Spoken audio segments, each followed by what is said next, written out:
over winter break, so I'm sort of counting down. Very excited to do that trip with my kids. It'll be great. No, I'm not counting down. I'm having a blast. I hope you are too. I hope you're learning a lot and enjoying the semester. Doesn't it seem dark back there? Do you guys want more lights? Or are you okay? No, I'm good. You're fine. It's good. You want to be in the dark? Okay, great. So I did post the study sheet for the first exam, mainly because you should be studying all along, right? You might want to target your studying, should hopefully be understanding everything comprehensively, putting this all together. But that should help you maybe fine tune some of what you're studying for the exam, because it'll be here before you know it, in like 2 weeks maybe, week and a half, something like that. So go ahead and look at that. My goal today is to go through some of these lecture slides, but to also review the lab assignment that was due on Monday. I think that's critical that we go over that. And then we can, if there's time, we'll go back to the diet assessment assignment, and then we'll go back to the food-drug interaction assignment if needed. So that is the plan. And any questions before we get started? Okay, so we've been working on nutritional status assessment, right? Trying to identify somebody's nutritional status to make sure they're at optimal nutritional status so that they can prevent disease and conditions and their body can function optimally, right? And we know there's A, B, C, D's, and P's of nutritional status assessment. We started with the C, which is client history, getting some of the background so we can put the whole medical case into perspective. Then we moved into diet assessment, so looking at the diet, understanding what somebody's eating, and as we move through the semester and fine-tune some of that skills, we'll be thinking about the foods collectively to think about total energy intake, protein intake, and then targeted foods for iron and calcium and vitamin D and other, nutrients of concern, just thinking macroly about the diet. If we want detailed information on every nutrient they're eating, we would have to do a computerized nutrient analysis for that. But we don't always have the time to do that, so we need to have those dietary exchanges in place and know our food patterns so we can start to make assumptions about the diet from, a bigger look at it, just sort of like a macro look at what somebody's eating. So we did the C's and the D's, and then we spent time on the B's, the biochemical analysis. Mary came in and gave you that big lecture on all those labs. We talked about anemia on Monday. So what that leaves left is our anthropometrics and our physical exam, so the A and the P, and that's what today is. And then we will have looked at nutritional status assessment, and we would have gathered all the information that we need to be able to determine somebody's nutritional status and provide the care that we need to do. So just like with all assessment, we collect the data, we compare it to standards, we make assumptions and analysis and make interventions from that, and then we monitor and track our outcomes over time. That's the ADIME process, right? Assessment, A, so assessing, the evaluation is the D, right? Coming up with a diagnosis. I is the intervention, and then monitoring and evaluating is the M and the E. So, anthropometrics and physical assessment. So with this, we're gathering information about the body to provide additional understanding regarding nutritional status, right? So, so gathering information about the body. We can use tools to measure compartments in the body, and that would be anthropometrics. So using calipers, that, like kind of claws and jaws. I have some pictures going on where we can pinch the body, pinch the measure, or pinch is an awful word, right? So measure the femur and the lower part of the leg to determine height. We can measure different compartments in the body in terms of fat mass. We have tape measures that we use. We have stadiometers that we use to assess height. So using, tools to analyze the body's compartments. And then we have our physical exam, which is doing an exam from head to toe to look at the tissues, look at the body, and see if we can start to determine abnormalities that would reflect nutritional status. And so, going from the hair to the eyes to the muscles and fat in the face, down, to the clavicle bones and the shoulders, the deltoids, and so on, going down the body, trying to understand how the body might be responding to one's nutritional intake. And so there are 4 techniques in a physical exam: inspecting with our eyes and our nose, so smelling things. What could you smell that would reflect nutritional status? Yeah. Fruity breath. Sure, right. So fruity breath, right? Ketones would be a good one. Gas, maybe. Foul-smelling stools, if there's malabsorption, maybe the individual is smelling that, you're not, but perhaps. Inspecting their mood and their behavior. Are they awake? Are they alert? Are they ready for education? So we do a lot of inspection, just looking at somebody, but can we make assumptions completely based on inspection?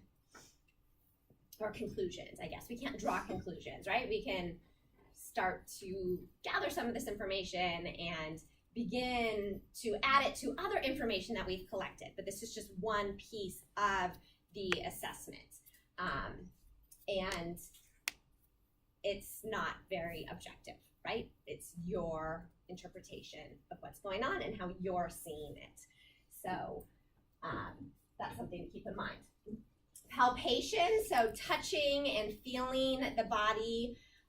We do this in dietetics now. This is a new part of dietetics practice and the nutrition professional's role in practice.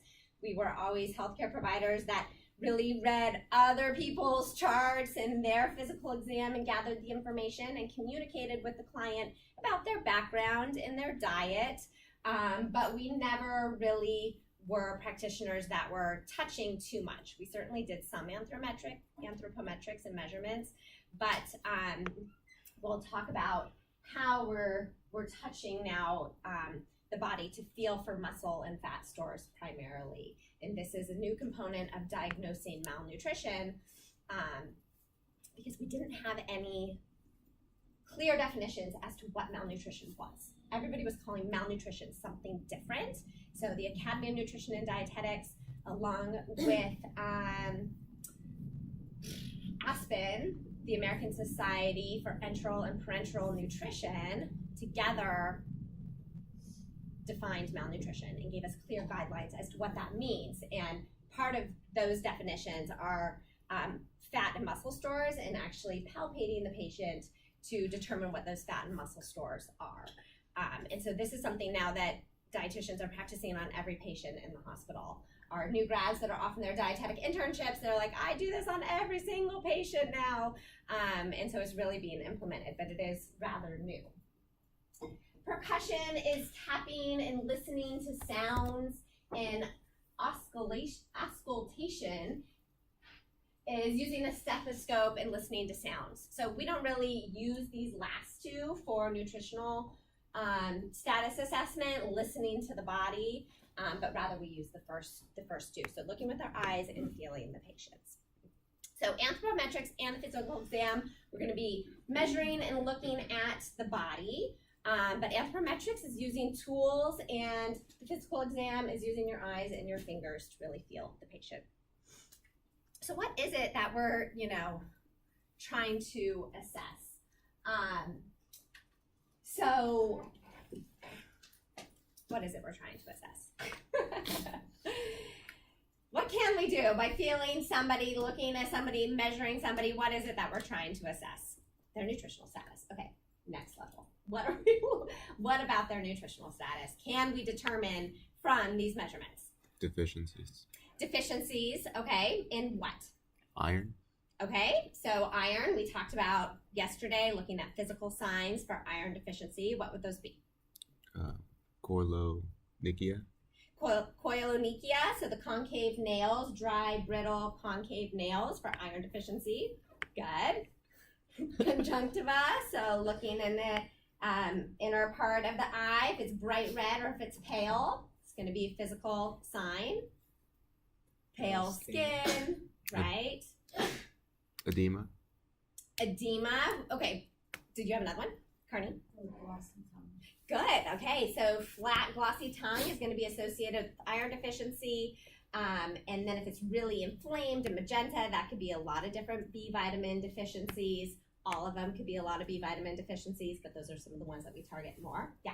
Diabetic signs like the dark spots from insulin. Ooh, yes. Acanthosis nigerien, so dark patches of skin around the neck lining from hyperinsulin levels, hyperinsulinemia. Awesome. Wow, good job. Edema. Okay, so we're going to what are we going to do about edema? Yep, feel people. Okay, so we can look for edema in the extremities and palpate and press down for about 3 seconds and see how long that indentation lasts, and that will give us a sign as to how much edema is on board, and how fluid overloaded somebody is, right? Why is that important? As a dietitian, why do we care about edema? Yes. So you how long, like how far between Probably what? the nutritional like status, Nutrition? how long they've been Okay. for? So it can be a sign of malnutrition, For kidneys. because why? Sophie, is that right? Yeah. Yes. Okay, Sophie. Can you tell us about like the program that was looking for?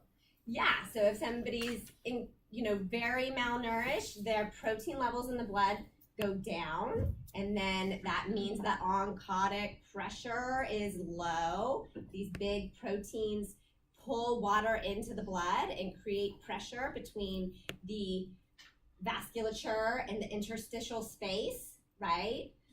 So if you don't have a lot of proteins in the blood, there's nothing keeping the fluid in the blood, and the fluid moves from the intravascular space to the extravascular interstitial between cells space, and so we start to retain fluid and edema. So it can be a sign of malnutrition. Is that the only reason why people have edema?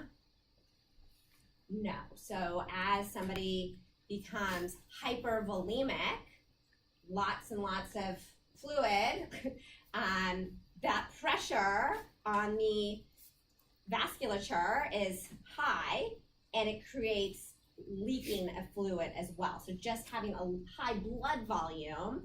And so why would we have a high blood volume? Lots of reasons, right? Usually some condition signaling to the kidneys that it needs to retain fluid. So poor heart rate, heart failure, when your blood's not pumping through the body, the kidney's not getting a lot of blood, the kidney's thinking, wow, we don't have a lot of blood here, we need some more blood, let's retain solutes, let's retain fluid, that increases the blood volume. Kidney damage, if the kidneys just aren't working, we can retain fluid because they can't get rid of it.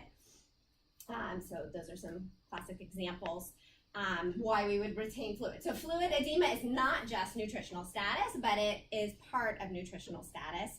And it's actually such a part of it that is part of our malnutrition guidelines that I just talked about. Our validated guidelines looking for fluid accumulation is a part of it. Why else do we care about edema? So not just maybe nutritional status. Katie? Well, I have a question about, you talked about fluid leaking. In Yeah. that case, do you worry about sepsis at all, or is that not going to, it's Um, not really contaminated or? Well, if somebody has an infection, surely, right? So that we're at risk for total body, infection. But normally, does it be, not really on your radar? I don't think that means like we have to have a low microbe diet or anything like that to prevent sepsis. I was curious. So what else do we do with edema?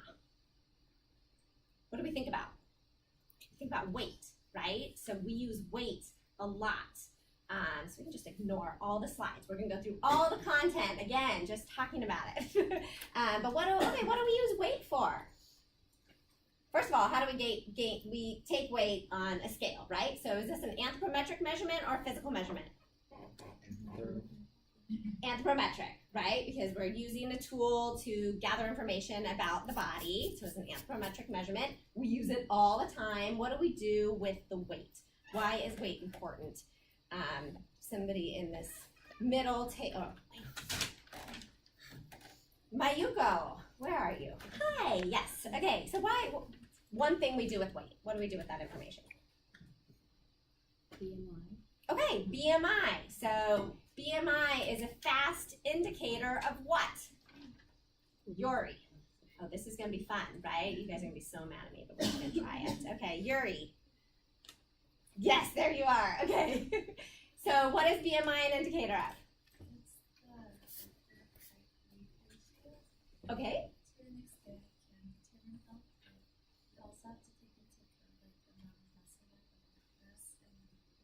Okay, so it's weight to height ratio. I missed the middle thing you said, but we have limitations that we have to take into consideration. What does this weight to height ratio tell us, Janice? See, I'm gonna look at this and not who you are. I'm like a name. Oh, there you are. Okay. I guess if they're at risk for diabetes or they're undernourished. Yeah, it's a gross value, just height versus weight, telling us about undernutrition and overnutrition, right? So underweight, overweight. And what are the risks of underweight and overweight? Jessie.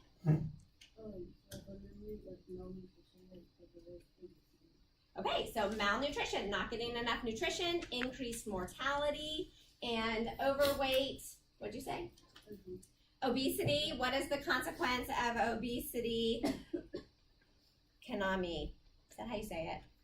Okay, good, Kanami. All sorts of chronic disease risks increase. Okay. Exactly, so we see abnormal metabolic profiles in terms of diabetes risk, cardiovascular disease risk that are our big ones, right? But obesity can put us at increased risk for certain cancers.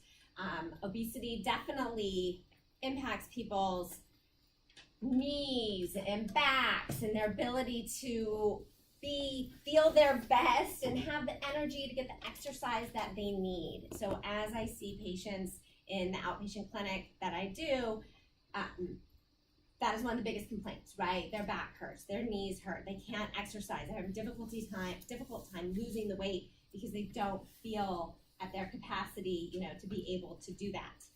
Is obesity the only, or is BMI the only thing we should consider when thinking about somebody's risk for chronic disease and morbidity and mortality, Dylan?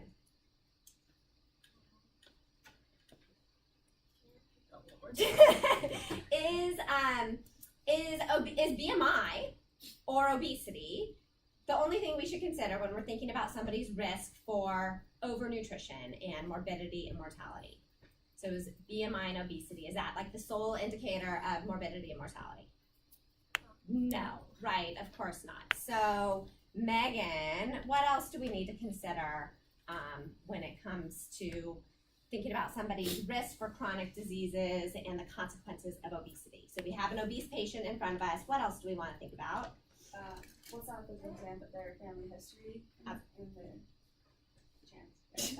Yeah, okay. So yeah, we want to look at their family history, right? So is every obese person going to get diabetes?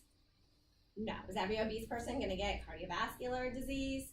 Well, eventually we all die of cardiovascular disease. Our heart stops at the end, right? So a hot trick question, but no. So in terms of cardiovascular disease as a chronic disease, so we want to look at genetics. So ask somebody about their family history so you can start to determine their risk. Jason, Is Jason here? I don't think we have a Jason. I think he dropped the books. Okay. Israel. What else? What? So, Question. okay, the question is, you have a overweight or obese person in front of you, BMI greater than 25. What are you gonna do about it? Is this the only thing we're looking at? Are we telling this person, you No. absolutely have to lose weight? This is critical Yeah. for you. I would say no, because kind of back to your edema thing. Like, edema could mask weight loss Yes. at the same time, Yeah. so that wouldn't be a good, accurate representation. Okay. But that was the point I was going to make, and we sidetracked. So good. That's how we use edema. Edema can mask undernutrition, right? You need to write that down. So if somebody has edema and their weight looks normal, they might actually be underweight. So that's important. So I have a question about BMI. Do you think, since it's not that great, I've heard a lot of like health practitioners are moving towards measuring waist circumference instead. Okay, so great. So Or hip. BMI has its flaws, so we're looking at other things. Family history. What's really important is the location of the fat, right? So in anthropometrics, we have a tape measure. Woo, right? So we feel for the top of the iliac crest, feel your hips, get to the top of the iliac crest. And that is where you would put the tape measure. Okay? And so when you ask the client, what's your waist size? Sometimes they wear their pants below a bulge. Sometimes they wear their pants up here. So we really have to measure it. You can't rely on somebody. So you go right across. It's right across pretty much the umbilicus, right? The umbilical or the belly button. And so we have standards. It's greater than 40 for men and greater than 35 for women, but let's see, it's in the slides. It doesn't really matter, but I help myself, so it does matter. I mean, it absolutely matters, but memorizing it. Yes, I was right. Greater than 40 for men puts them at increased risk, and greater than 35 for women puts them at increased risk for metabolic abnormalities associated with diabetes and cardiovascular disease primarily, right? Another one is the waist to hip ratio. So again, iliac crest, biggest part of the abdominal girth, and then the biggest part of the hips, right? So looking at that waist to hip, and we see increased risk for men at greater than 1 and greater than 0.8 for women. But waist to hip doesn't provide any added information from just the waist circumference.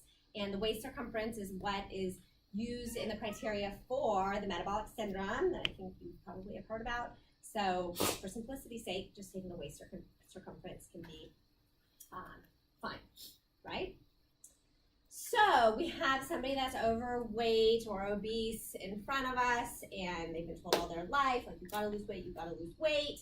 We're going to look at their family history to see if they're at increased risk for poor outcomes. We're going to think about where their fat is located. What else do we need to think about?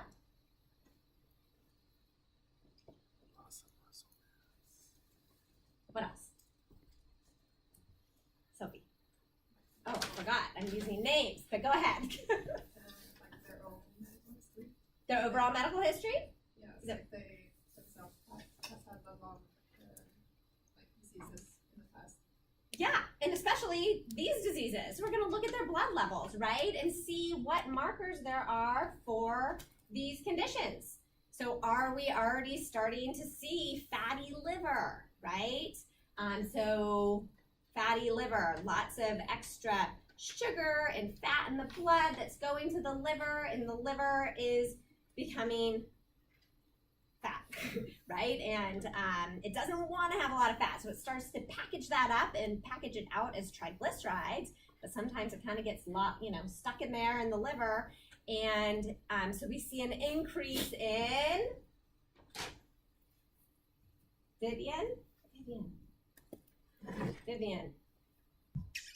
No, need to put out a new one, right? Okay. Non. Leslie? Okay, what do we see an increase in? Do you know what labs, if we're looking at fatty liver disease? It's non-specific, they're non-specific. But okay, how about this? Something going wrong with the liver, what might we see an increase in? I know, that's tough, it's not fair. So our liver enzymes, ALT, AST, ALK, PHOS, those were on our labs, right? That we looked at. So something's going on with the liver. It could be disease, you know, something like that. But it also could be fatty liver disease and a sign of that. And so in kids, I had a patient yesterday, 11-year-old, already has elevated liver enzymes, poor diet, extra body weight, not moving around, not being physically fit, already seeing high cholesterol levels, very young person.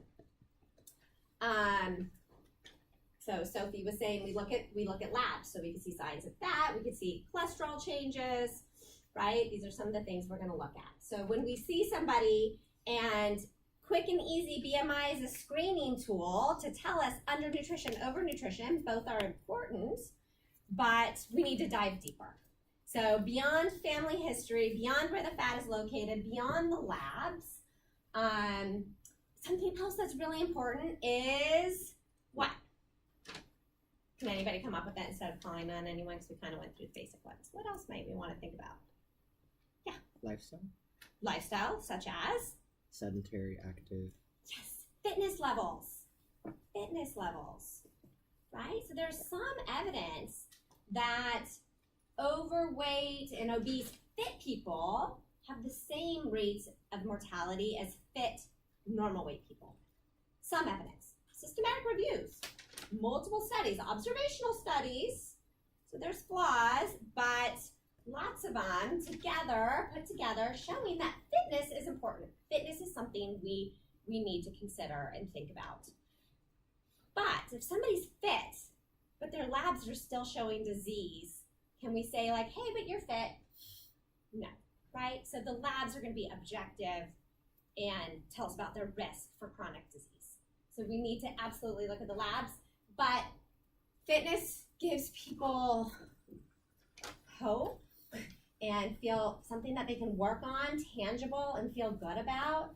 Strengthen the heart, pump the blood throughout the body, get the nutrients and oxygen to the body, burn that fat, burn your extra reserve. So that's important. And how do we measure fitness?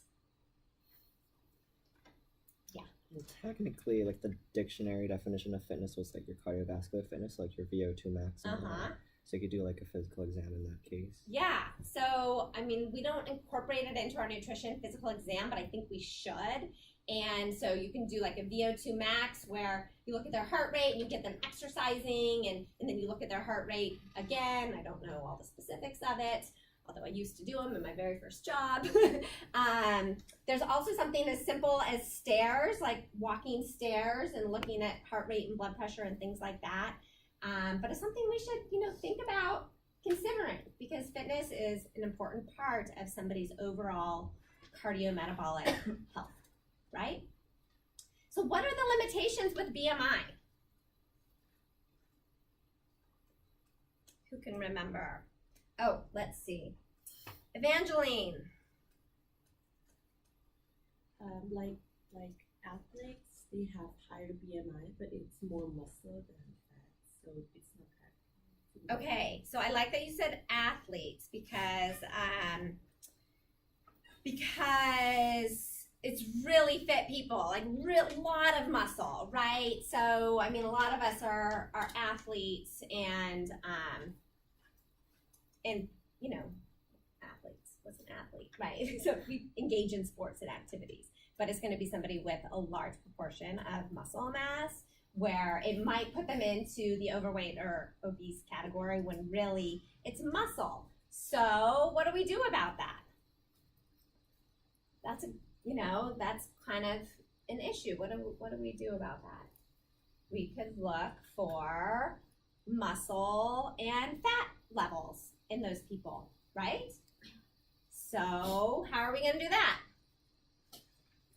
Okay, it's empty, so you're not distracted. So, okay, so you have this athlete and their BMI is coming up as 28, putting them in the overweight category. They're like, no, I'm just really strong. You're like, awesome. You know, part of my assessment is to have an objective measure of health. And so let's go deeper. Let's dive deeper. How are we going to determine their fat and muscle stores? Chelsea. Keep calling on Chelsea. Oh, Chelsea, hi. Okay. How are we gonna do that?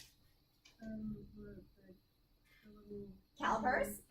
Okay, so calipers. So we have calipers. It's a tool. So is that anthropometric or physical? Anthropometric. So we can take a tricep skin fold. We can take a suprailiac skin fold. We can take a bicep skin fold, and we can take a subscapular underneath your wing. So everybody put your okay, put your arm back. Kind of try to can you release your shoulder blade? Yeah? Does everybody feel their shoulder blade? And so then go underneath the point of it, and you should be able to get a fold. Diagonal fold. James, you're not doing it. Release your scapula. Get your scapula out there. Can everybody do that? So that's what you can do with the patient. I mean, maybe you'll be able to feel it on them. Maybe they can move their arm back. And then from the point, you're going to go below it. Okay? So we can determine body fat and percent body fat using our calipers. And 4 different sites, we add them up together, and actually that will give us an estimation of percent total body fat. Believe it or not, I think that is so weird, but it's true. Oh, slides are just so blah, blah, blah, blah, blah. Let's see.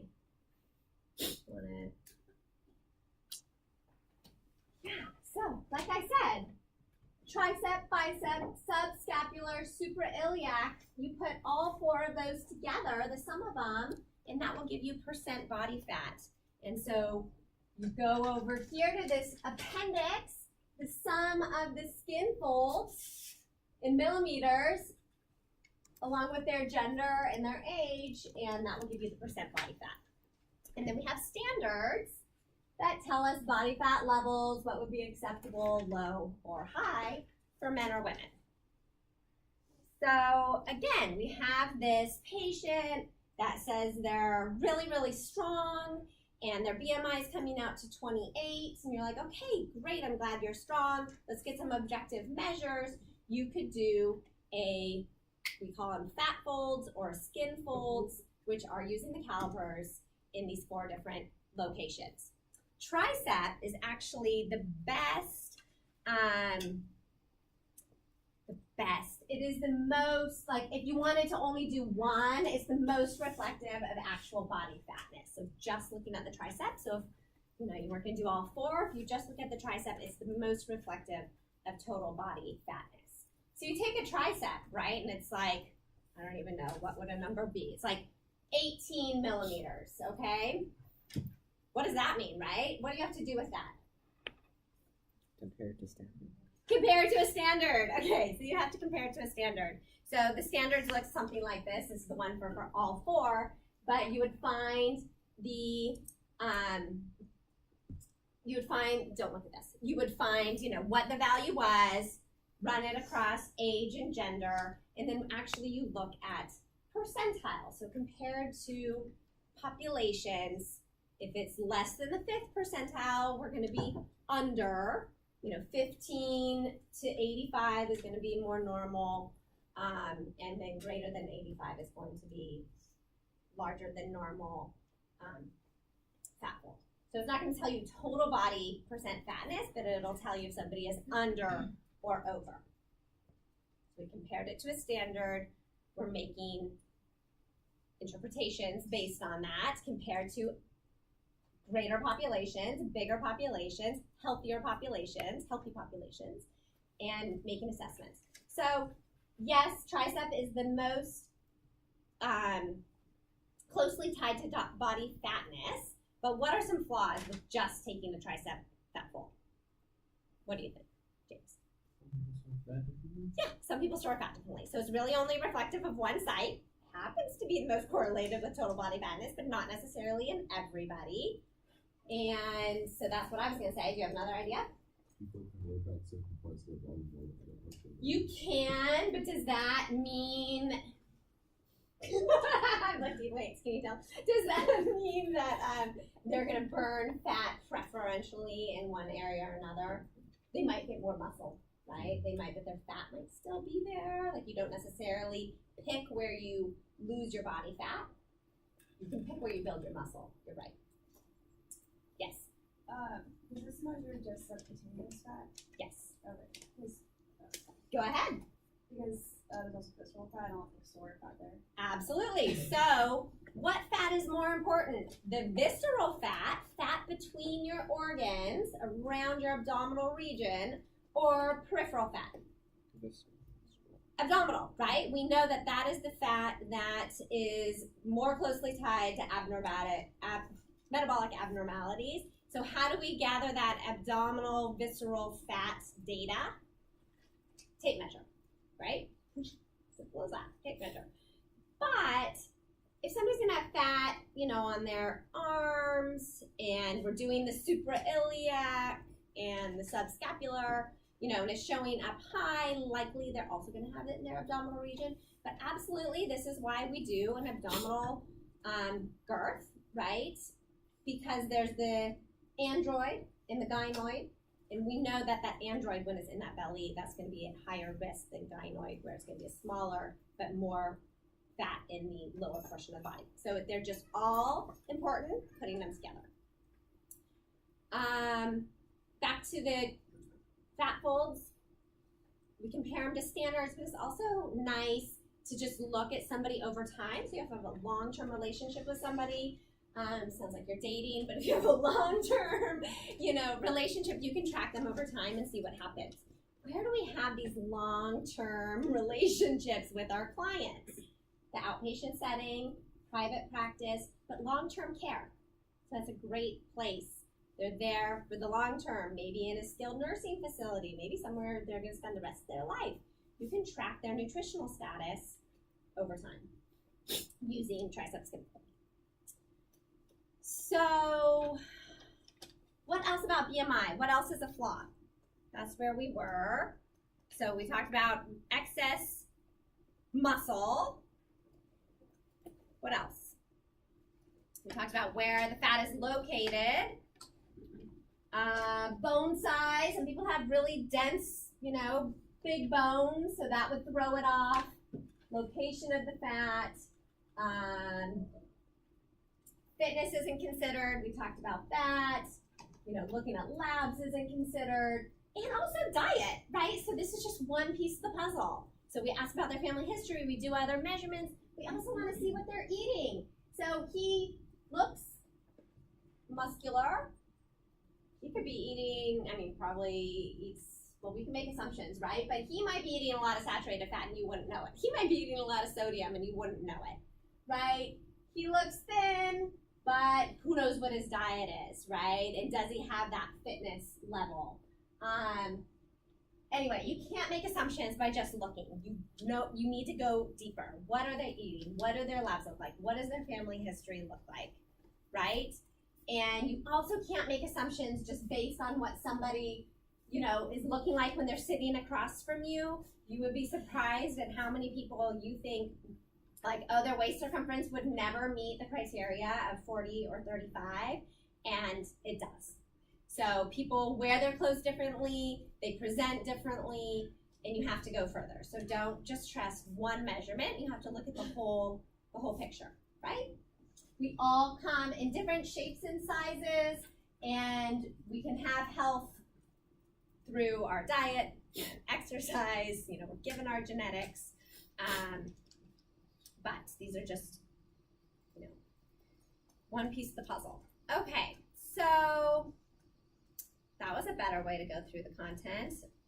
We've talked a lot about over nutrition. My slides are so fun. You know how long it took me to put these slides together? But then we don't even use them, but the content is there for you guys. So it all started with, what are anthropometrics in the physical exam good for? And somebody said body weight. And so we went into BMI and we went into overnutrition. So anthropometrics in the physical exam can tell us about overnutrition. BMI, waist circumference. Those are going to be some really good ones. Do we need a tricep skin fold to tell us about overnutrition? You know, if we have the waist circumference, that's going to be really important. Percent total body fat, sure. But now let's talk about undernutrition, because a lot of so we deal with overnutrition a ton in the outpatient setting, and we deal with undernutrition a lot in the inpatient setting. So undernutrition is something that we can gather from our anthropometric and physical exam. So undernutrition, okay, I'm going back. How are we going to measure undernutrition? Anais. Yes. Undernutrition. So we've talked about overnutrition and fat stores. What about undernutrition? Yes. Absolutely.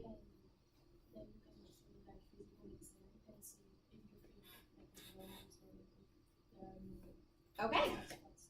Okay, so fat stores. So BMI is going to be an indicator for undernutrition. We know that. But we can also do the physical exam to feel for fat and muscle stores, and that's what we're going to be doing to try to assess undernutrition. Does that make sense to everybody? Right? So fat mass and muscle mass. Good. And then we're using the physical exam for micronutrient deficiencies as well. So briefly, just like, why is it so important to talk about undernutrition? Because it's malnutrition. We know mal is over and under, but undernutrition is something we're very concerned about in the hospital. And this slide just shows you that 30 to 55% of hospitalized patients are malnourished when they get there, upon admission. So at home, 30 to 55% are undernourished. It's a huge percentage. When they're in the hospital, 33% of severely malnourished and 38% of well-nourished patients experience further nutritional decline. So the hospital makes them worse. They get worse. Is that because we're not feeding them? So why does their nutritional status, why can their nutritional status, about a third, why could it go down? So like after surgery, a lot of people don't have varied appetites. Okay, so they don't feel well, they don't want to eat a lot. Some people don't like the hospital food. Okay, so some people don't like the taste of it. Their absorption. Okay, because they have a disease, likely they're not absorbing very well if it is going on in the GI tract. Good.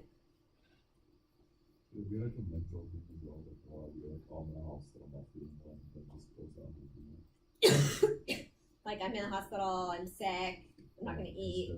Of course, yes, mental health is going to impact everything too. And They may have like stress in their body and they yeah, so if they're in the hospital, likely there's some more metabolic stress going on. We know that metabolic stress is catabolic as well. So disease in and of itself causes malnutrition too. When people go home, they continue to lose weight after discharge because they're healing. Yeah. Where is this data from? Is it from the US? Yeah. So it's like 30 to 55%, even considering the big amount of obese people.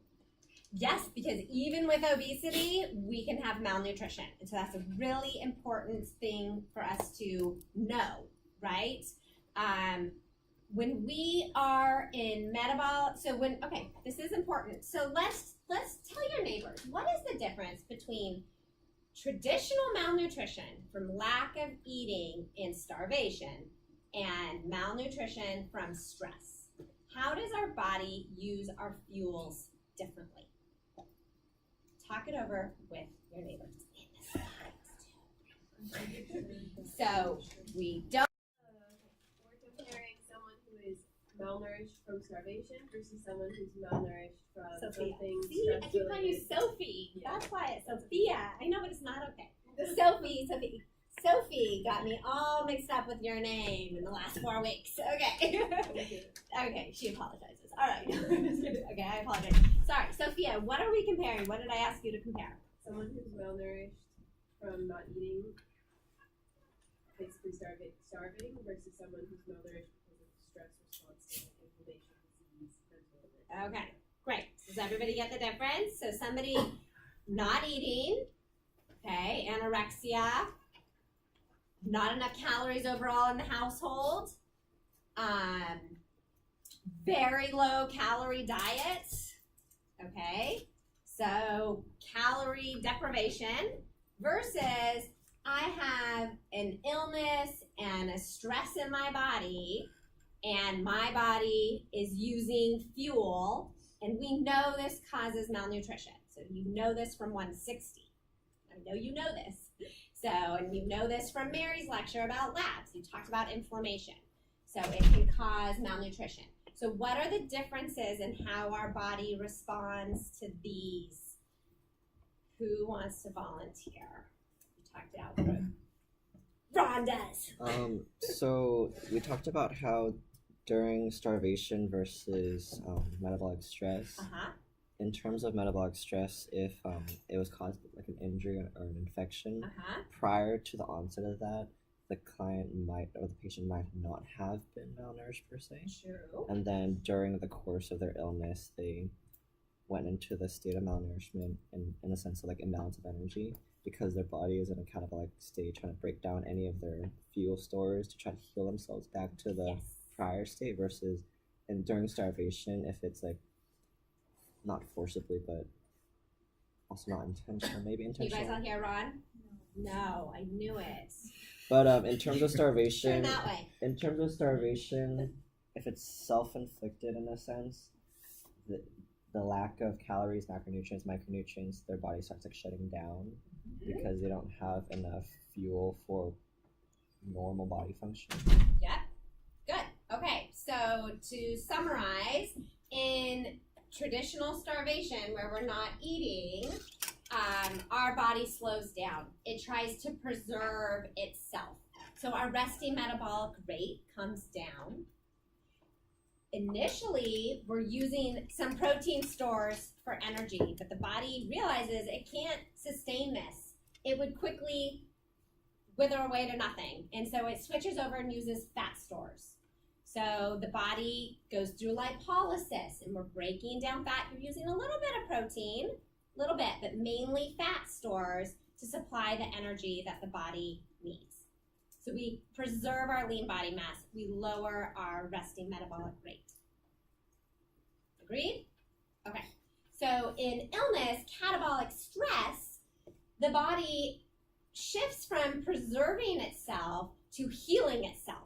It is going to put healing over, thinking about preserving for the long run. We've got an acute issue here, body. We've got to take care of this immediately, otherwise we're going to die anyway.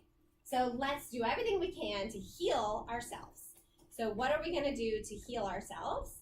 We have a lot of protein breakdown. So compared to traditional starvation where there's less protein catabolism, in the metabolic state where there's inflammation and healing going on, there's a high protein catabolism, releasing amino acids that go into gluconeogenesis to make a lot of glucose to fuel immune cells. Beef up those immune cells. We also, release some of those proteins to make acute phase proteins, right? That the body needs. There's positive responders that recruit more immune cells and aid in healing. So we have this protein catabolism to aid in the healing process. There's still fat lipolysis going on, right? Adipose lipolysis, fat breakdown. Using some of that for energy, but there's not the same amount of utilization from that fat. And in fact, there's like a blockage of making ketones from insulin resistance. So there's not that big flux of ketones like there might be in traditional starvation. So in healing, the resting metabolic rate goes up. Actually, there's a fever in the body. The body is, undergoing a lot of making of white blood cells and these processes that increase the metabolic rate to fuel the healing process. So in traditional starvation, we're losing our fat stores. We're losing some of our protein stores. We're not going to preserve our lean body mass completely, right? Have you seen somebody that's malnourished and they preferentially lost fat, but they're still super buffed? No, right? So they're going to be losing both, but we're going to see a decline in those fat stores and in those protein stores. Resting metabolic rate comes down, whereas in the catabolic state, there's a big decrease in protein breakdown, so protein catabolism, also losing fat stores, but protein as well, and the resting metabolic rate goes up. So this is the slide. Metabolic state, increased resting metabolism, increased gluconeogenesis, making a lot of glucose to fuel those immune cells. Where do we get the substrate for that gluconeogenesis? Our lean body mass. So we're breaking down our lean body mass. Lean body mass catabolism also supplies amino acids to produce these acute phase proteins. There's lipolysis, but it doesn't prevent lean body mass catabolism. So it's not going to overtake and slow down that loss of lean body mass. And we have peripheral insulin resistance. So we are not taking so we're making a lot of glucose, lots of glucose, but we're not taking it into our, cells and our muscles for energy. There's actually insulin resistance, so that glucose can be available to fuel immune cells. So we often see an increase in blood glucose, and we see an increase in triglycerides. So that blood glucose is going to go to the liver. Liver doesn't want to hold on to all of this. It's going to get packaged out as triglycerides. Also, the lipolysis that happens, breaking down fat, can't use all that for energy. The body's not taking it. And so that goes to the liver, and it gets packaged out as fat. So triglycerides go up. Whereas in starvation, we have the body's trying to preserve itself. It's not healing. It's just trying to live. Decrease in resting metabolic rate, decreased gluconeogenesis, increased lipolysis, preserving the lean body mass. Yes? Is there a difference in the response under metabolic stress if you're malnourished going versus not? Going in, you are going to decline a lot quicker. So I don't know that there's a change in the metabolism, this altered metabolism, but you don't have a lot of reserves, right? If you're going in malnourished, you're already going in with less fat stores and protein stores, so you don't have as much time.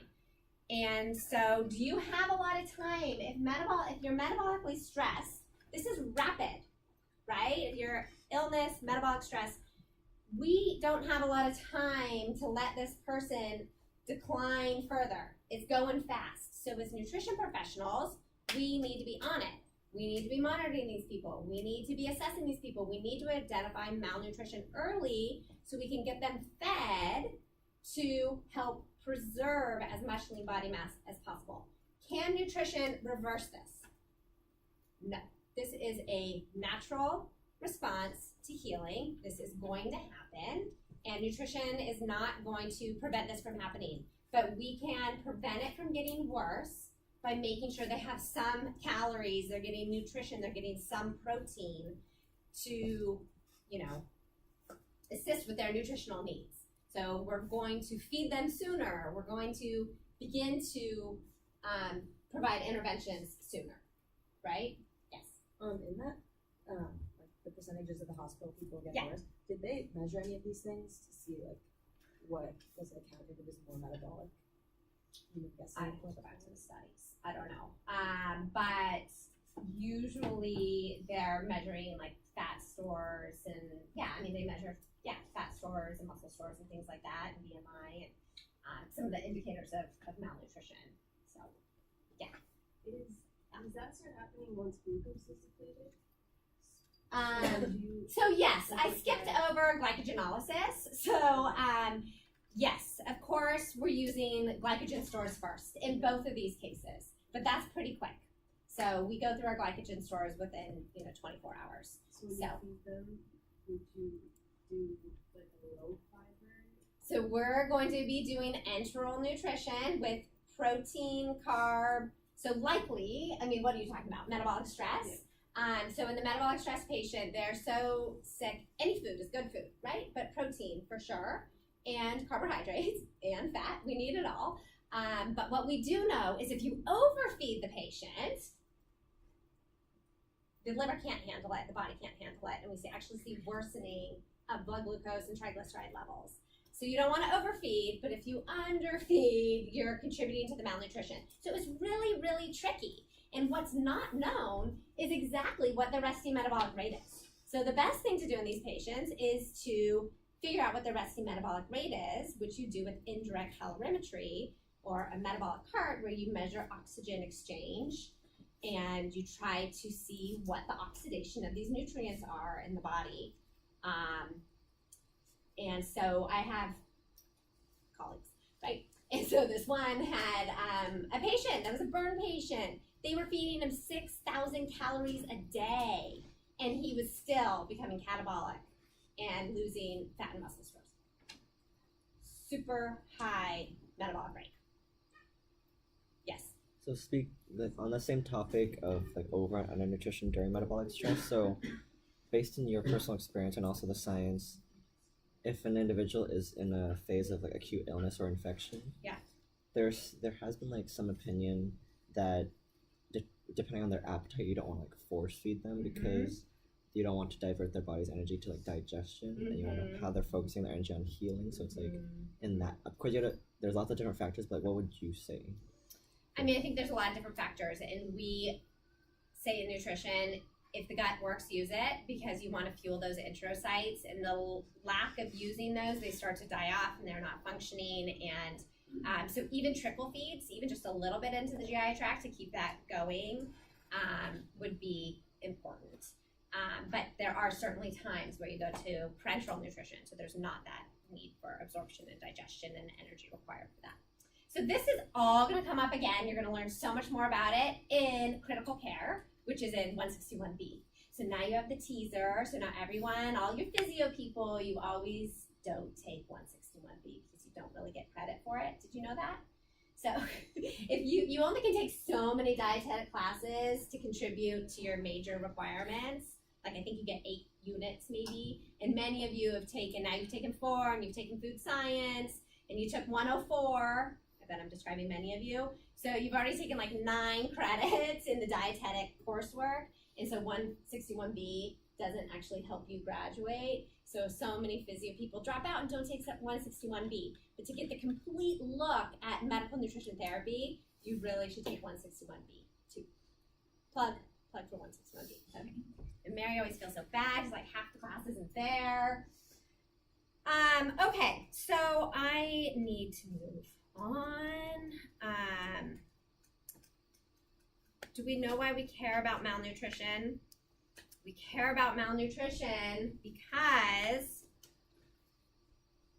malnutrition increases morbidity and mortality, right?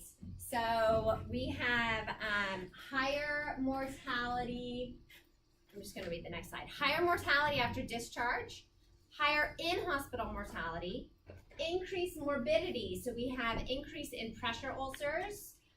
So, wounds from laying down in beds or sitting too long where the bones push down on the fat and the muscle and you don't have a lot of blood flow to that area, and so it causes tissue breakdown. increased morbidity in terms of surgical site infection, increased falls, increased length of hospital stay.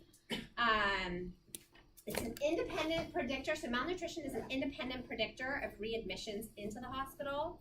Decreased function and quality life, all of this leading to higher costs, lower quality of life.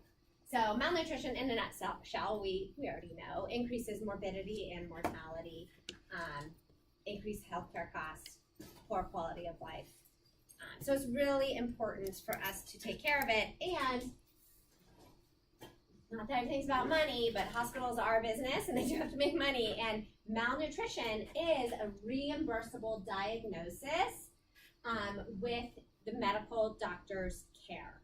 So as dietitians, we are out there identifying malnutrition, making sure the physician integrates that into their care plan, and are clinically writing malnutrition as one of the problem areas, as one of the medical diagnoses, and that they're implementing a nutrition care plan that the dietitian has developed, suggested, communicated, and is working on implementing.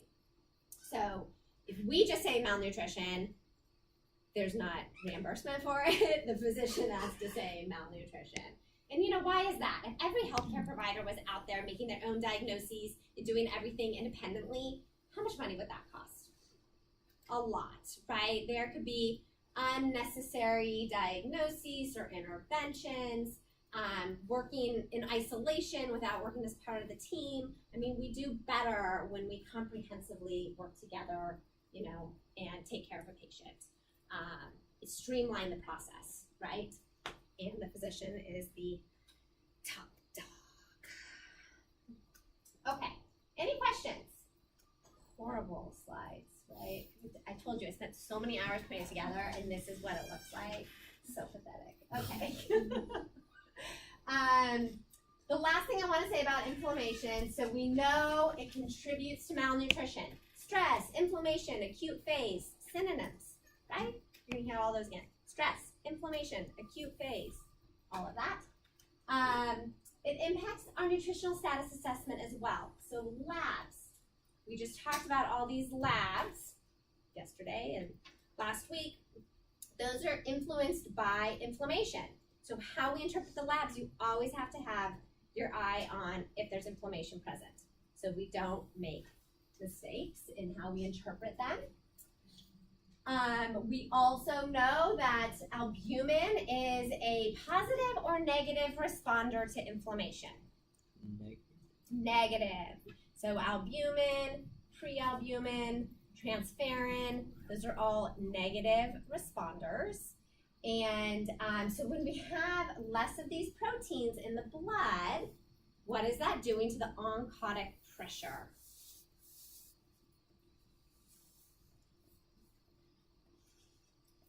Sophie. The pressure, well, if we have less of it, decreases? Or is it? Yes, exactly. So when we have these in the blood, we have good pressure, I guess we could say, and the fluid stays in the blood. And when we don't have these, fluid builds up, and there is a lot of pressure, and the fluid moves to the interstitial space. These proteins move with it, actually. So albumin, it can actually create like a leaky vasculature, and so these proteins can move into the interstitial space as well. And so this causes edema. So I'm just going back to what we talked about. Yes? Is it the decreased albumin production that causes it to move because it's eventually like the concentration decreases? It's both, right? So if we're in the acute phase, we have decreased protein production because it's a negative responder, less protein in the blood, so you have more fluid, you have more, I guess that increases the pressure. I'm going to go back and look at my increases, decreases, but there's pressure, creates leakiness, the albumin moves, the fluid moves. So we have movement of albumin and reduced production of albumin, both. Okay, so edema. So we have to think about edema, we have to think about these proteins, weight, we have to talk about edema, and our needs. So if somebody's in the inflammatory state, we have to think about what are their nutrient needs. their resting metabolic rate goes up. And so it's going to influence how we think about their nutritional needs. Yes. I have a question about, like, if you have a person that is obese. Yes. And that it looks like they are, like, overnourished. Yes. But they are actually malnourished. Yes. Like, what is the best way to find that out? Thank you. Okay, so the best and most sensitive and most valid indicator of nutritional status is percent weight loss and percent usual body weight. So this is an anthropometric measure because we're using a scale. Actually, we're not using a scale, never mind. This is a question that we ask. Have you had recent weight loss? And we ask them how much they've lost. So ideally we have a scale and we know their actual body weight and then we know their current body weight and we can calculate percent weight loss.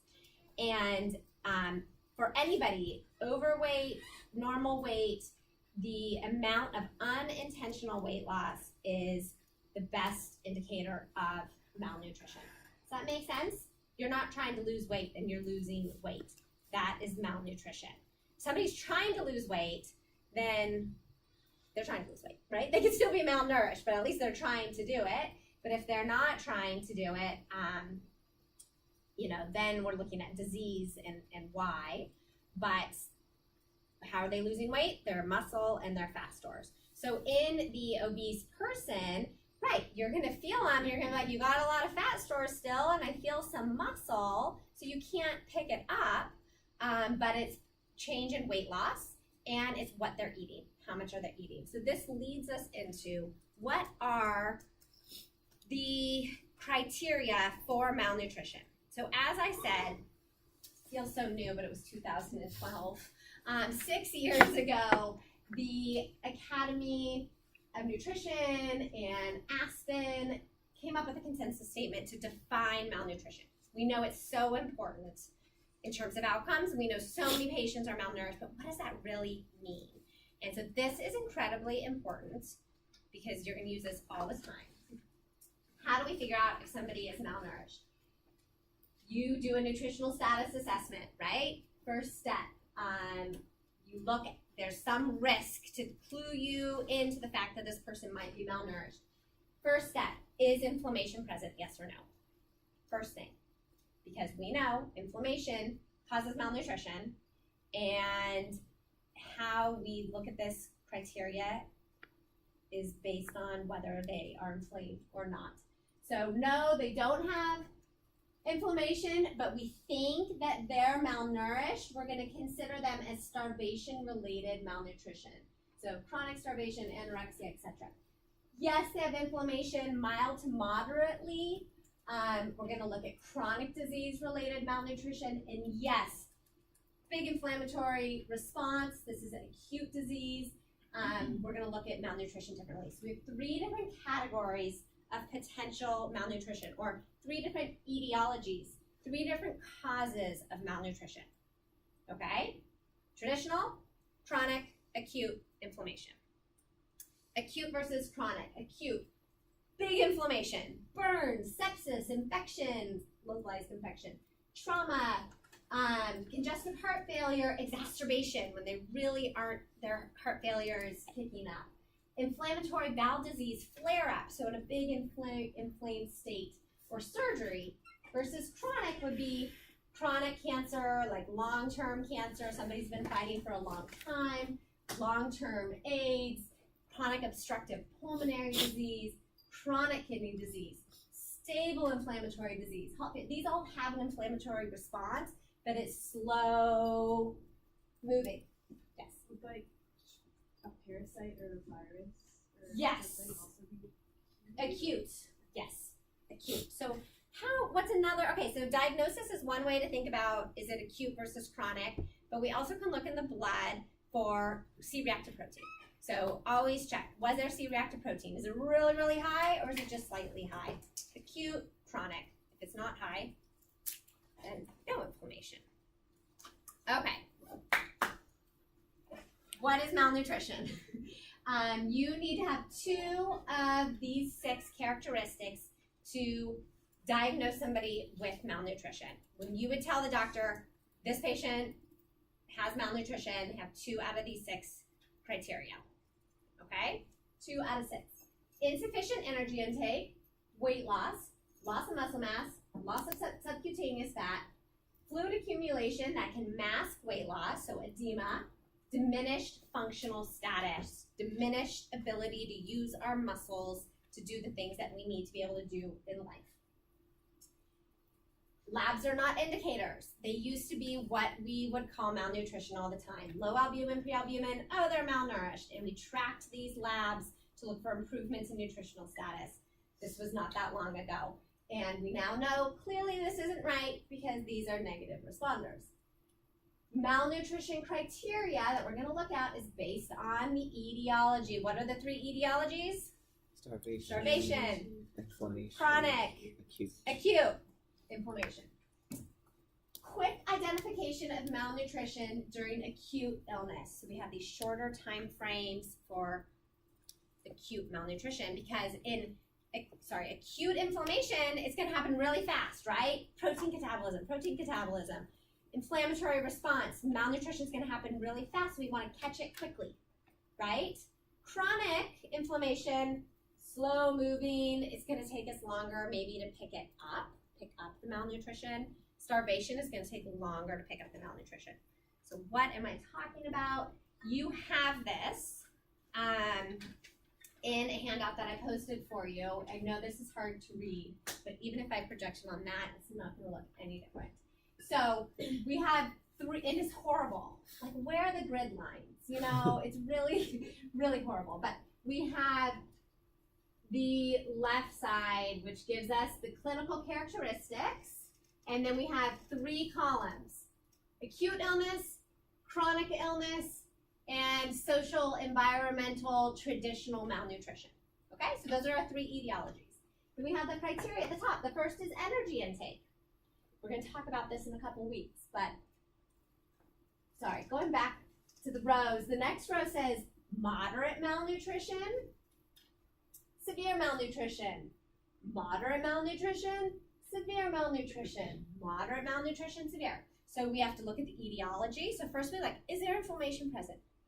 Then, so we look at the etiology. Then we're going to decide, do they have moderate malnutrition or severe malnutrition? Okay? So then we're going to look at the criteria. Energy intake.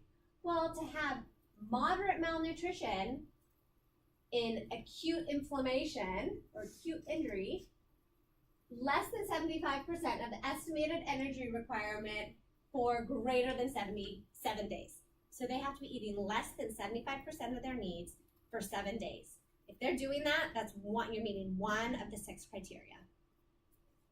Yes. Is the energy needs based off of the increased RMR or the usual? Yes, off of what you determine to be the energy needs, which would take disease state into consideration. Severe malnutrition, less than 50% of needs are met for only 5 days. 7 or 5 days, this is really short time frame because we want to catch them really quickly. If they're not eating well for 5 days, we're like, whoo, we got to catch this fast. But if you look at chronic malnutrition, it's greater than 1 month, or greater than 3 months, or greater than 1 month. So there's different criteria for the different etiologies. So back to why, we were headed this way anyway, but interpretation of weight loss. So what percent weight loss has this person had? So for moderate malnutrition, 1 to 2% weight loss in 1 week. 5% in 1 month, or 7.5% for 3 months versus severe. And then we have these different cutoffs. So I'm not going to go through all that with you. But weight loss, percent weight loss, is one of the 6 criteria for identifying malnutrition. And so in the obese individual, especially, percent weight loss is going to be a critical component to it because it's going to be harder to feel for changes in body fat, and if we go down further, changes in muscle mass as well. But if they're present in the hospital in the ICU, I mean, you can feel for it and try to identify changes. I feel like it's going to be kind of challenging, but we should be doing that anyway, just to see if we can identify it. So fluid accumulation and hand grip strength are other ones. So any questions about what this is, what I'm talking about, what the purpose of this is? Does it make sense? Yes. Just to clarify, for obese people, percentage weight loss is the best judge of malnutrition. Hands down for any person, percent weight loss is the best judge, but you cannot use that alone. To say malnutrition, you have to have 2 out of the 6. 2 out of the 6. But of those 6, the best indicator is percent weight loss. And in the obese, that might be, for sure, one of the indicators that you use. In the obese, what's the other indicator likely going to be? What's going to be the easiest to pick up? Diet. Percent energy intake, probably. How much are they really eating? So those 2 alone. Might be harder to pick up changes in muscle, fat, fluid, you could probably pick up, and functional strength. Actually, so this functional status you might be able to pick up as well in the obese. So I don't really want to separate obese from non-obese, but that would be, it's harder to assess physical changes in that population. Yes. What if you have like a person who eats like too much and increases in weight, but they eat the wrong kind of food, so they don't get the right nutrients? So that is why we look at in nutritional status assessment all of these parameters, right? So weight and physical exam is only part of it. Diet is the other part. Labs are the other part. All of it, right? Would But that not be classified as malnutrition? in this sense of macro malnutrition. So we're really trying to come up with like macronutrient malnutrition. To the point you're so malnourished where you are using your fat and muscle stores for energy. Sure, if you're malnourished in iron, or you don't have enough iron, you're going to see it through the anemia. So in individual micronutrients, you're going to see physical signs related to those nutrients, but you're not going to see changes in muscle and fat stores. So when we say malnutrition, like really, I know, we've said malnutrition is over and under, but really malnutrition, when we use that word, we're talking about undernutrition of our energy sources. That is the true clinical meaning of the word. Okay, so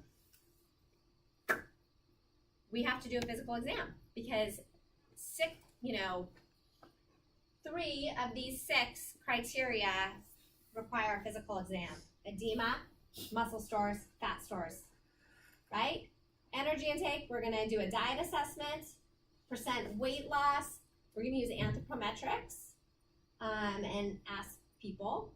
And functional status, we actually have a dynamometer. Dynamometer. There are 2 N's in it. A dynamometer to measure grip strength. So they have to hold so this is important. What are we doing on Monday? Who knows what we're doing on Monday? Grip strength. I say everything's important because it's all important. We are going to Morgan Hall and breaking the class in half, and half the class is going to come 8 to 9, and the other half is going to come 9 to 10. And we're going to do anthropometric assessments, physical exams, and we have a dynamometer to look at grip strength. And I have little pads of skin and tissue that are not real to look at edema. So we're going to practice these measurements. So this is not the end of our anthropometric and physical exam lecture. So that'll be fun. We get to put it all into practice. But we have a dynamometer grip state, which is actually an indicator of muscle status. It's an early indicator of nutritional deprivation, so malnutrition. It's an early indicator. And it in and of itself has been a predictor of mortality, hospital length of stay, and other outcomes as well, including post-op complications, higher rehospitalization rates, things like that. So that's like pretty awesome, right? We have this little tool and it can tell us some information about how they're faring and what their nutritional status is. Cool. I think it's pretty neat. Okay. So moving back to this. You know, how do we do it? Again, head to toe. You're going to clean your tools with alcohol. You're going to put on gloves or wash your hands in front of the patient so they can see you have nice, clean hands. Short trimmed nails, clean, hygiene. Explain what you're going to do and ask for permission. Is it okay if I touch your body to feel for its energy stores and nutritional status? Say yes or no. And you say, great, I'm just going to start with the head and work through the toe. I'm going to start here with your hair. Okay, now I'm going to feel for your temporalis muscle. I'm feeling for the muscle in your temple area. Now I'm going around your eyes and I'm looking at your orbital fat pads. You might not use those words, but you should know them as a nutrition professional. So I'm feeling for your fat pad underneath your eye. Now I'm moving down to the clavicle and I'm looking for muscle around the clavicle region. Moving out to the deltoids, feeling for muscle. We want rounded muscle, you know, of the shoulder. If it was really bony, that's where we would see lack of muscle, right? Moving down the arm, and I'm just going to grab right here behind the arm. And what you're feeling for is a tricep fat fold, right? Moving down the arm, you might pinch the skin and look for tenting of the skin. If it stayed up for a long time, that can be a sign of dehydration. It can also just be in the elderly, lack of elasticity in the skin, but it can be a sign of dehydration. Moving down to the hand, make an okay sign with your fingers like that. We have an interosseous muscle. Got a muscle right there, right? So we're going to feel for the muscle. Moving down to the ribs, we're going to look and see if the ribs are exposed or if there is some fat covering the ribs, right? Going to look over to the back and see if there's muscle covering the scapula or if the scapula is really, protruding. You can move down the legs, look at the thigh and the calf to see if they're well defined. You could also be doing the calipers along, the way and taking fat folds if you wanted to. So, read this over with your neighbors. What is normal and what is abnormal for muscle? We're looking at temples, clavicle, shoulder, scapula, hands, thigh, and calf. Whew, I did it right. Okay, so that's where we're going to find the muscle. And then when we're looking for fat, we're looking at the eyes, the orbital fat pad, the ribs. You can look on the side or in the front. See if there's fat covering those ribs and the tricep, right? So let's go back, talk with your neighbor, look at this one, see if it makes sense, see what questions you have. Think about everything, see what questions. They're protruding cheekbones, and so they're going to be more concave there. So is that malnutrition? No. So you need to ask, is this normal for you? Have you seen changes in this area? Okay? So, and that would just be one source of muscle. There are other places in the body where you're going to be looking at muscle. What are some of the other places you're looking at muscle beyond the temple? Shoulder. Deltoids. That's a great one, right? Pretty good place to look for muscle. You don't see too many people that have really bony, actually there are, but is this normal for you? Is this normal for you? Muscle. Muscle. So you can either have them release it and kind of feel it. That's going to help more with the fat. But to see the muscle, if they put their hands against a wall, are you seeing all bones or are you seeing some muscle covering their back? Okay? And then the interosseous. So if you go like an okay like this, you actually get a hollow dent and you don't get the muscle as much. If you, have the fingers smushed together, you'll get a little bit more of the muscle there. So the okay sign. But you can see in the fingers there, missing it. Okay, and so here is the deltoid and then the scapula. You can see the bones. So guess what you're going to be doing this weekend? Well, it's only Wednesday.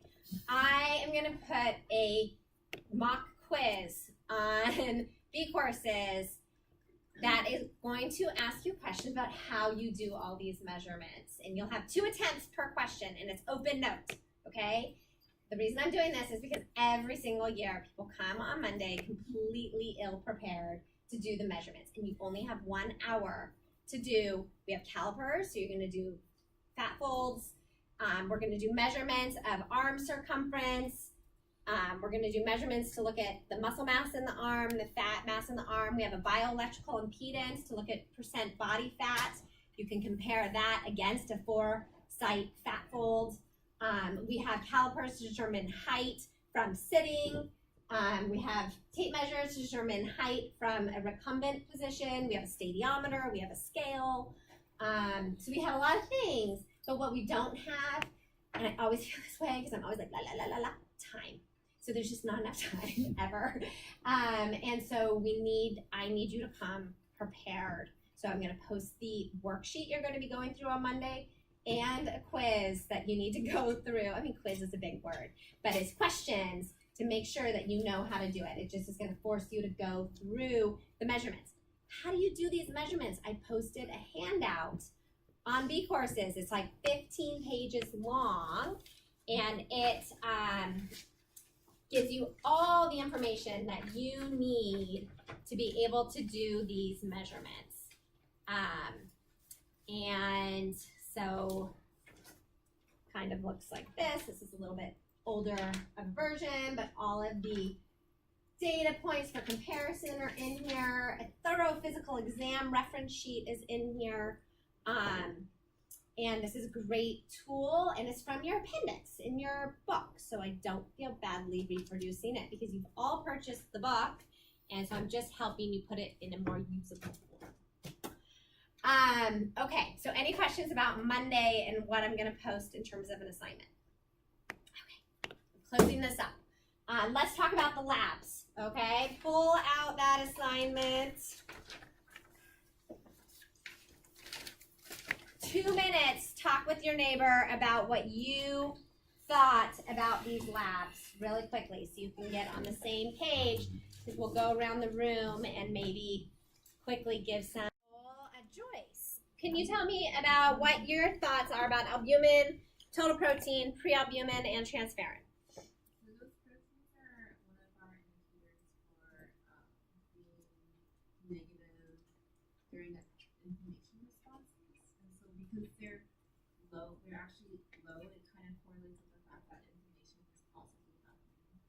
Great. So this is a sign that possibly inflammation is happening.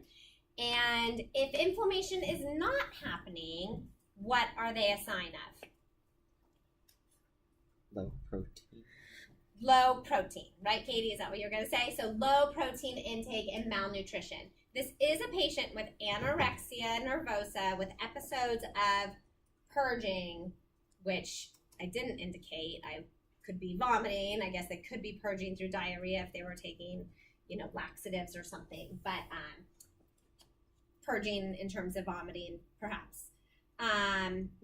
So it could be due to anorexia, very consistent with that, but we don't use these proteins to tell us if the patient has malnutrition because of everything we just talked about. So we have to take it into context in terms of inflammation. So would there be any thought that maybe this person is in the inflammatory state or in a healing state? Is there any clue that that could be happening? This table back here.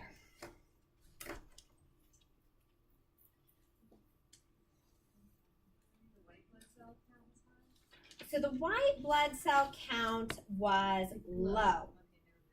But it's good that you brought it up. Normally the white blood cell count would go up, right? Infections, cancer, surgery. But there are cases where it can go down with viral infections, bacterial infections, bone marrow disorders, things like that. So not traditional, right? It's off. So that's something to think about.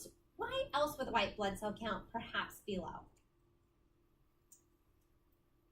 If you're like in a starved condition and your kind of body is in crisis mode and trying to conserve energy. Okay, so malnutrition. So your body is trying to preserve itself. You need nutrition to make white blood cells. And so if you don't have nutrition and protein to be making white blood cells, they could be low. And maybe if they're not making essential functions in the body, right? So not needing to make that white blood cell at that moment. So the white blood cell right now isn't telling us yes or no inflammation. It's kind of pointing towards no. But again, viral infections, bacterial infections, it can happen. Yes. I just have a question. Something I noticed that was interesting that I wanted to ask about. Like when you have high triglyceride and high glucose versus everything else as well, is that indicative of like your body kind of being in crisis mode and needing to release energy rapidly and keeping it in the blood, or so we need to, so bottom line about this case is we need the medical chart. Like we don't know what's going on, so we're just going to make a lot of maybe this, maybe that. If the person was in the inflammatory state and healing, we would see an increase in triglycerides and blood glucose, right? Those indicators, that would be consistent with inflammation.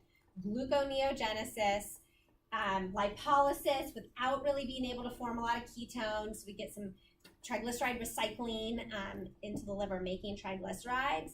So that could be happening. But at the same time, if this person hasn't been eating, hasn't been drinking, is purging, what is this person perhaps also experiencing?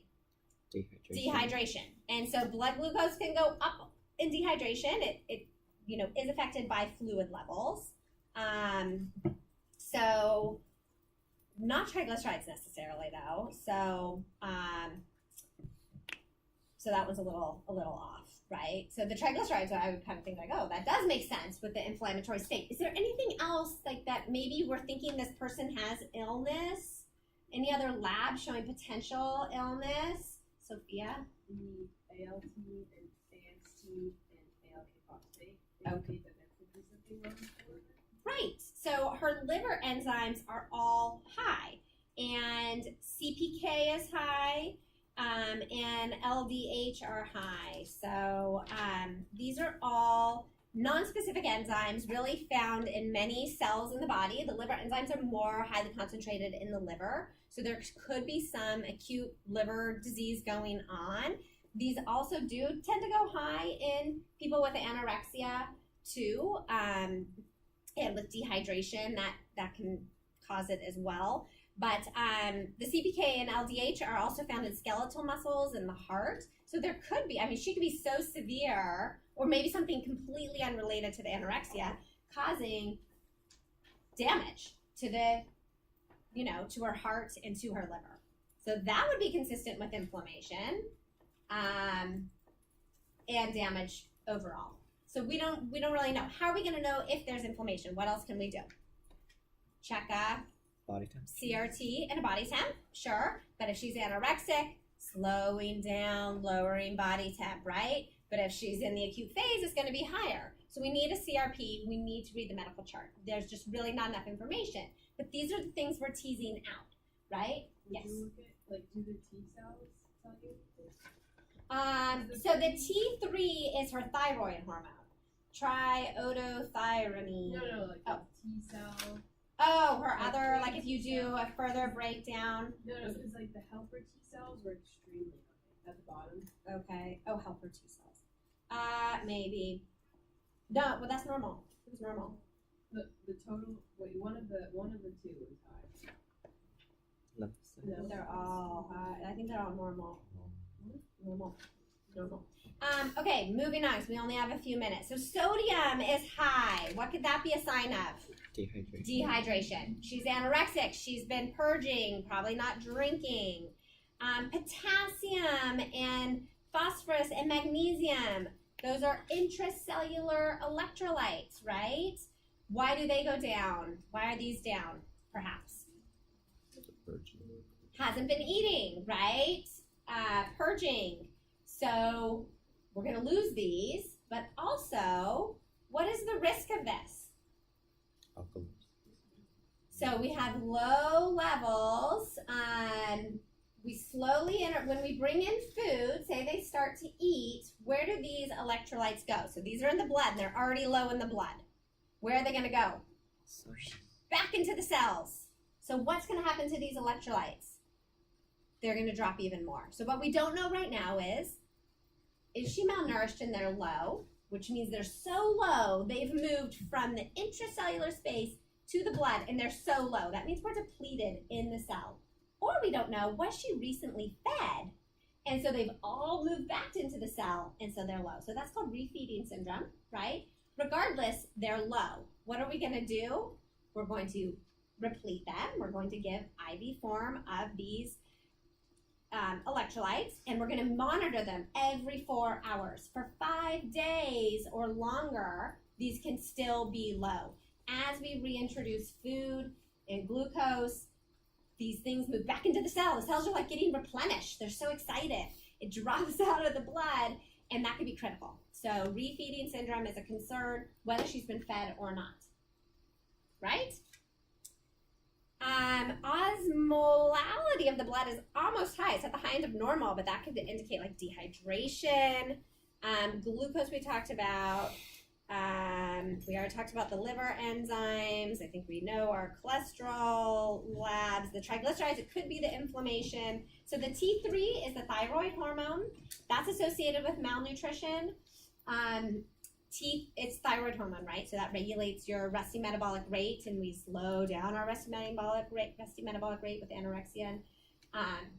Also, if we have low protein in the blood, that's a sign of a low or that can happen with a low T3 because the T3 travels with protein in the blood. And so if you have low protein, you're going to have low T3. So there's another test called a free T3 that they could test. We don't really think about it too much with nutrition, but FYI. So potentially what's going on? Maybe the inflammatory state. There's some indications of this with the high glucose, the high triglycerides, the low albumin, the liver enzymes are off. But maybe not. We have to read the chart. Definitely there's, I would say, some dehydration with that sodium level. That would also be consistent with the blood glucose. And her intake of the electrolytes are low. And so that's something we need to take care of. Any questions about that first page before we flip over? Yes. What about like looking at the transfer in they're lower? Wouldn't that be like a source of iron?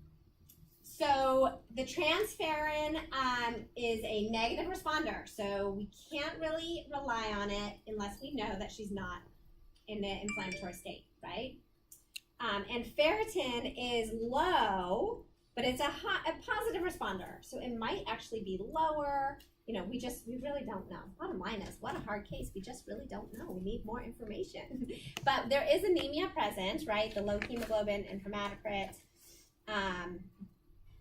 So there you go. There's some answers. Did you guys more or less get those answers when you did it? Yeah?